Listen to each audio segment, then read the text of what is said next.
it's really, in my experience, a spectrum. Okay. And I've been researching this for 30 years. So it's really, I feel like as humans, we have some wiring towards emotional eating.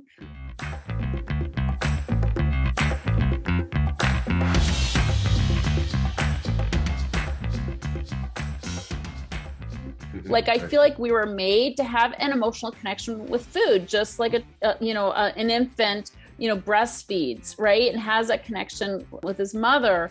There is some emotional connection with food, which is not bad.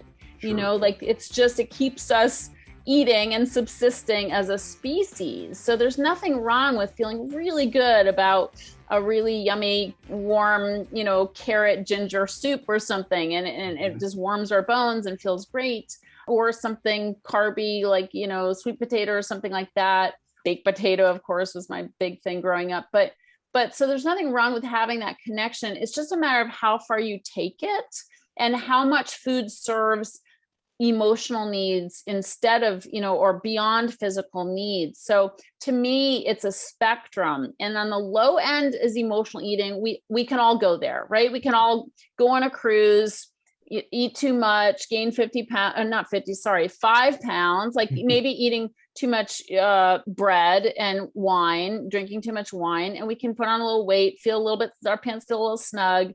Okay, that's a normal thing that happens.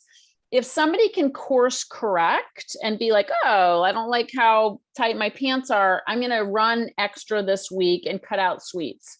Mm-hmm. Okay, that's somebody with a good amount of control, so they can sort of get back to their normal. And so that's somebody with a good amount of control and very little consequences. So how we qualify where somebody is on the spectrum, the low end being emotional eating, on the high end is food addiction.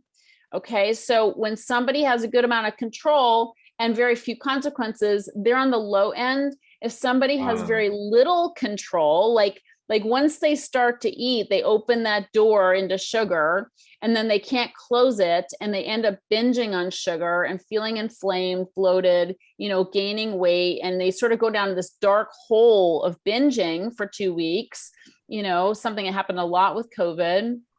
That's somebody with very little control. And then if somebody is an emotional eater and they do that a lot, and over many years, because people who are emotional eaters and they try to fix it with diet, they typically fail. 98% of all diets fail. So they're going to be on this roller coaster ride for years, if not decades. Okay. And if you do that long enough, that yo-yo thing, you're going to wreck your body and you're going to have issues, right? I hope you enjoyed that episode of the Thrive State podcast. And if this podcast is bringing a lot of value to you, if you find that your life is just improving with this podcast, that your life is getting to the next level, please consider supporting it. And here's a few ways you can do so. You can do so by liking this video and commenting on this video, and also sharing this video with your friends and family. Another thing you can do is go to ratethispodcast.com/ThriveState. Go ahead and leave us a 5-star review there. It will really, really help this show grow. And this will give me more time so that I could actually give more content to you, just like you got in this episode.